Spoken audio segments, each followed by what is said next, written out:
Hi and welcome back to Soul Art. I'm Sonia and thank you for joining me on my fluid art journey. In my first video, I did a flower explosion and you can check that out by using the link in the description below. In this video, I'm going to be using a split cup. This one to be precise. As you can see, it's very well used. And I'm going to be using the same colours as my previous video. It's going to be interesting to see how this turns out. Stay tuned as I get pouring and create a creation as unique as you.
And here is the tried result of the split cut pour. The dark blue lines certainly stand out in this. The centre pattern running through looks like a river. You can see the shimmer of metallic blue.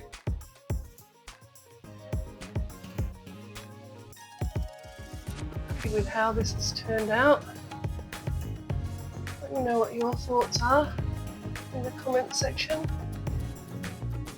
I hope you've enjoyed this video. Thanks for watching.